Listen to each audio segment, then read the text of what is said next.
Hello friends, आज हम फिर हाजिर हैं अपने पार्ट 3 को लेकर के। और ये सीरीज़ जिसमें हम आपको 1000 क्वेश्चंस लगभग करवाने वाले हैं। उत्तर प्रदेश के पहले जो पूर्व में पूछे गए प्रश्न हैं और जो महत्वपूर्ण प्रश्न हैं उनके बारे में हम आपको डिटेल में एक्सप्लेनेशंस देंगे। तो आज हम अभी तक 20 क्वेश्चंस कर चुके हैं। ये हमारा है 21वां प्रश्न। यहाँ पर 2 स्टेटमेंट्स दिए हुए हैं और उनमें से एक अभिकथन है और दूसरा कारण है। हमें ये बताना है कि क्या कारण और अभिकथन दोनों सही हैं। अगर दोनों सही हैं तो क्या अभिकथन का कारण सही, मतलब कारण सही है या गलत है।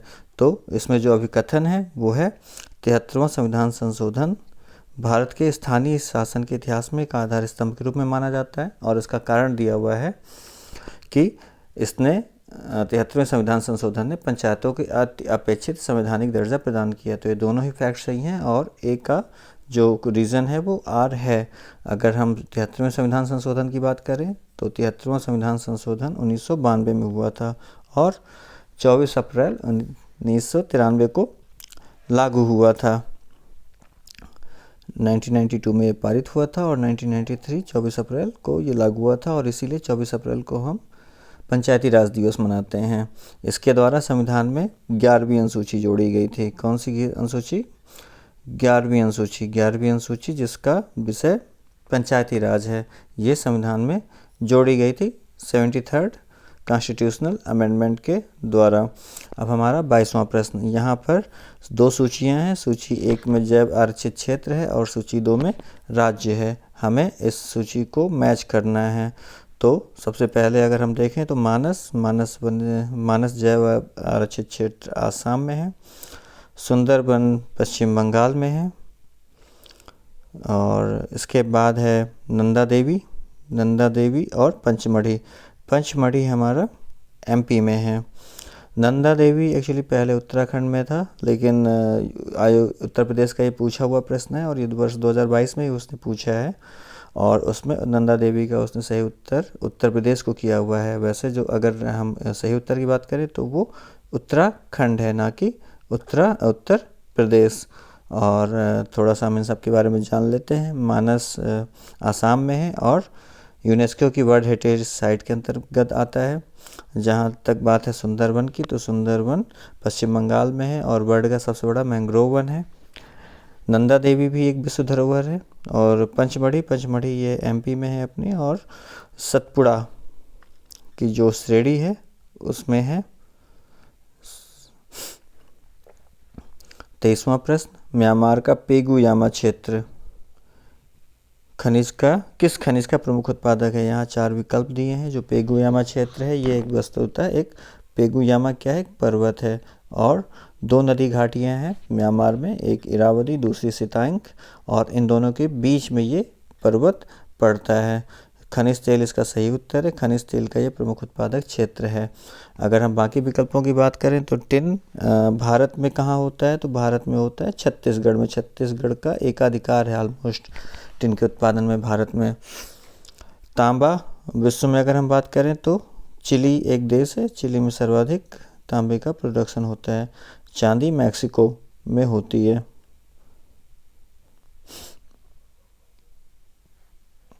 फिर 24वां प्रश्न है। उत्तर प्रदेश में एक जनपद एक उत्पाद के आधार पर आपको ये 4 जिलों के नाम दिए गए हैं और वहाँ पर उत्पादों के नाम दिए गए हैं। ये बताना है कि कौन सा इनमें से सही या गलत है, मतलब कौन सा सही सम्मिलित नहीं है। तो बाकी 3 सही सम्मिलित हैं, एक गलत है इनमें से। तो अगर देखा जाए तो अमेठी मूंज के उत्पाद के लिए है, ये सही है। गौतम बुद्ध नगर रेडीमेड कपड़े के लिए सही है। आगरा चर्म उत्पाद के लिए सही है। जो गलत आंसर है वो बागपत है। बागपत जो आपके घरेलू सजावटी सामान है, होम फर्निशिंग के लिए बागपत सेलेक्ट किया गया है और ये लकड़ी के खिलौने गलत हैं। अगर हम स्कीम की बात करें तो ODUP स्कीम का प्रारंभ कब हुआ? तो ये आप जानते हैं ODUP स्कीम 24 जनवरी को हम उत्तर प्रदेश दिवस भी मनाते हैं।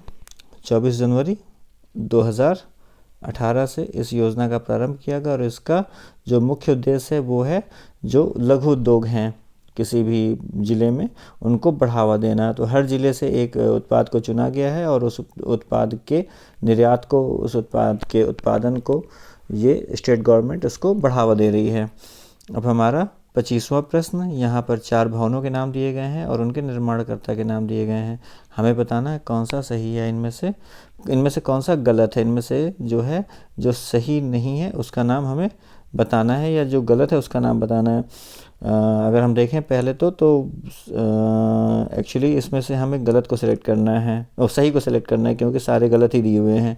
2.5 दिन का झोपड़ा आपका कुतुबुद्दीन ऐबक का है। जमात खाना मस्जिद अलाउद्दीन खिलजी की है। लाल महल बलबन का है। और सुल्तानगढ़ी इल्तुतमिश की है। तो देखा जाए तो सारे ही इसमें से गलत हैं।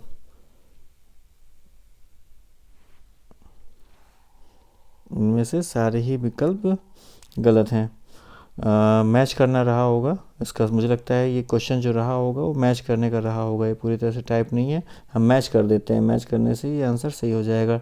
2.5 दिन का झोपड़ा कुतुबुद्दीन ऐबक, लाल महल बलबन, जमात खाना मस्जिद अलाउद्दीन खिलजी और सुल्तानगढ़ी इल्तुतमिश, ये इसका सही सीक्वेंस बनेगा। इसमें हमें मैच करना था, चूँकि नीचे विकल्प नहीं दिए इसलिए मुझे कन्फ्यूज़न हो गया। 26वां प्रश्न जनसांख्यिकी लाभांश के बारे में है। ये जनसांख्यिकी लाभांश क्या होता है? एक टोटल पॉपुलेशन में से कार्यरत पॉपुलेशन, जो कार्य करने वाली पॉपुलेशन है, उसका अनुपात होता है। कार्यरत पॉपुलेशन जनसंख्या बटे कुल जनसंख्या। तो हम लोग मानते हैं कि जो 15 से 59 वर्ष की आयु ग्रुप होता है इसका 20-26वें का, वो किसी भी कार्यशील जनसंख्या होती है। 15 वर्ष से कम के उम्र के बच्चे काम नहीं करते और 59 साल से अधिक उम्र के वृद्ध काम नहीं करते हैं। तो 15 से 59 वर्ष की जनसंख्या कार्यशील जनसंख्या होती है, और यही जनसांख्यिकी लाभांश जनांख्यिकी लाभांश बनाती है किसी भी देश के लिए। इसके बाद हमारा 27वां प्रश्न है।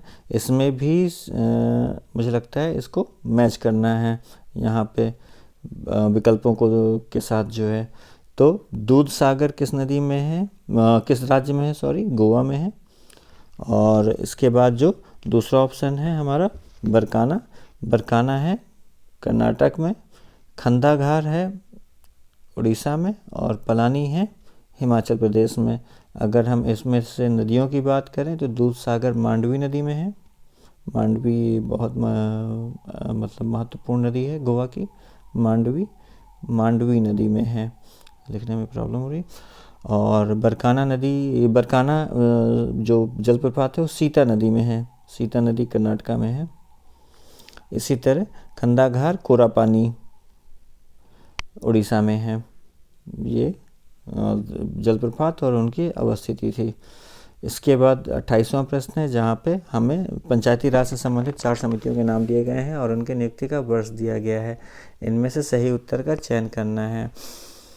ये मुझे लग रहा है कि सारे के सारे ही सही हैं और उसी सीक्वेंस में सही हैं जिस सीक्वेंस में दिए गए हैं।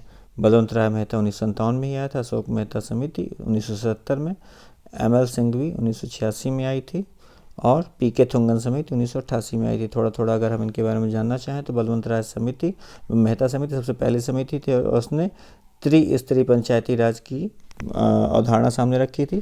फिर अशोक मेहता समिति 1970 में आई थी जनता पार्टी की सरकार में, उसने 2 स्तरीय पंचायतों की आधारशिला रखी थी। इसके बाद LM सिंघवी समिति थी। इसका जो पंचायती राज के क्रियान्वयन में जो कमियां उनको दूर करने के लिए बनाया गया था राजीव गांधी जी की सरकार में।